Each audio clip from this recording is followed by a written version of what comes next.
ఎక్కడో నాసిక్లో పుట్టి ఎన్నో ప్రాంతాలను సస్యశ్యామలం చేస్తూ లక్షల ఎకరాలను బంగారు భూములుగా మారుస్తున్న గోదావరి నది రాజమహేంద్రవరం చేరుకునేసరికి అఖండ గోదావరిగా అవతరిస్తుంది. శబరి, సీలేరు, కిన్నెరసాని, ఇంద్రావతి, మంజీరా వంటి ఉపనదుల కలయికతో సాగరాన్ని తలపించే రీతిలో దర్శనమిచ్చే అఖండ గోదావరి ఉభయ గోదావరి జిల్లాల వాసులకు వరప్రదాయిని. అంతటి జీవనది ఇప్పుడు కాలుష్యం బారిన పడి తన సహజత్వాన్ని కోల్పోతోంది.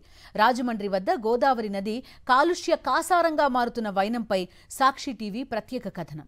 ఇలా గోదావరి అందం, గొప్పతనంపై కొన్ని సినిమాలు, ఎన్నో పాటలు వచ్చాయి. అందంగా పరవళ్లు తొక్కే ఈ గోదావరికి, రాజమండ్రికి విడదీయరాని బంధం ఉంది.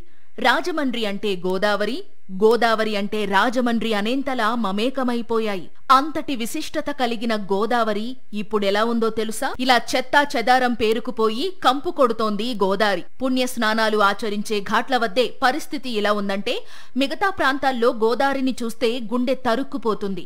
రాజమండ్రి పేపర్ మిల్లు నుంచి వచ్చే వ్యర్థాలు, ఇతర కలుషిత జలాలు ఎగువ ప్రాంతంలో కలుస్తుంటే దిగువన ఇంటేక్ పాయింట్ ఏర్పాటు చేసి తాగునీటిని సేకరించి నగరవాసులకు సరఫరా చేస్తోంది మున్సిపల్ కార్పొరేషన్. దీంతో ఈ నీటి స్వచ్ఛతపై అనుమానాలు వ్యక్తమవుతున్నాయి. రాజమండ్రి చుట్టుపక్కల 7 లక్షల మంది జనాభా ఉన్నారు. 7 లక్షల మంది ప్రతి ఇంటికి లీటర్ ట్యాంక్ ఉంది. రోజుకు 100 సెప్టిక్ ట్యాంకులు వస్తున్నాయి. 100 పట్టుకెళ్ళి కాతేరు దగ్గర రిస్క్ ర్యాంపుల్లో పెడుతున్నారు. అవన్నీ వచ్చేసి గోదావరిలో కలిసిపోతున్నాయి. పేపర్ మిల్లుడు తూర్పు లంకలో ఆ తీసుకెళ్లి ఎఫ్లెంట్ అంతా పట్టుకెళ్లి చెరువుల్లో స్టాక్ పెట్టి ఓవర్ఫ్లో చేస్తున్నారు. అంతా గోదావరిలోకి వస్తుంది. ఇవన్నీ అరికట్టాలండి. అరికడితేనే అవుతుంది. నిబంధనల ప్రకారం పేపర్ మిల్లు నుంచి విడుదలయ్యే వ్యర్థాలు ట్రీట్మెంట్ ప్లాంటుకు తరలించి వ్యర్థాల ప్రభావాన్ని తగ్గించి వాటిని పైపుల ద్వారా గోదావరి ఎగువ ప్రాంతంలో వెంకటనగరం వద్ద నది మధ్యలో ఏర్పాటు చేసిన మడుల్లోకి తరలిస్తారు. గోదావరికి వరదలు వచ్చినప్పుడు ఈ నీరు కలిసిపోయే విధంగా ఏర్పాట్లు చేశారు.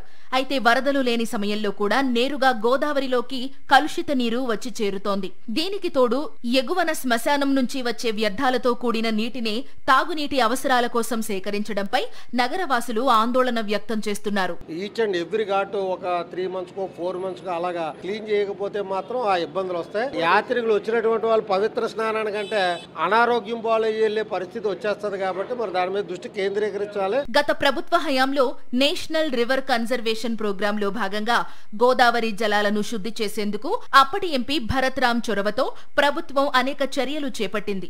88 కోట్ల రూపాయలతో గోదావరి ప్రక్షాళనకు కేంద్రం నిధులు మంజూరు చేసింది. దీనికి రాష్ట్ర ప్రభుత్వం మ్యాచింగ్ గ్రాంట్ కూడా అందించింది. దీంతో రాజమండ్రి రూరల్లో ట్రీట్మెంట్ ప్లాంట్ నిర్మాణాన్ని అప్పట్లో ప్రారంభించారు. ఈలోగా అధికారంలోకి వచ్చిన కూటమి ప్రభుత్వం ఈ పనులను పట్టించుకోవడం మానేసింది. హిందూ ధర్మ భక్తులందరూ కూడా గోదావరి నదిలో స్నానం ఆచరించడానికి వస్తే పక్కనే డ్రైనేజ్ అవుట్లెట్ ఉంటుంది, డైరెక్ట్ గా గోదావరిలోకి వదిలే కార్యక్రమం. ఇంత దారుణమైన పరిస్థితులు రాజమహేంద్రవరము దక్షిణ గంగాగా పేరున్న గోదావరిలో ఉంది. గోదావరి జలాల కాలుష్య నివారణకు ఎటువంటి చర్యలు తీసుకోవడం లేదు సరికదా, అఖండ గోదావరి పేరిట పర్యాటకాన్ని అభివృద్ధి చేస్తామంటున్నారు కూటమి నేతలు.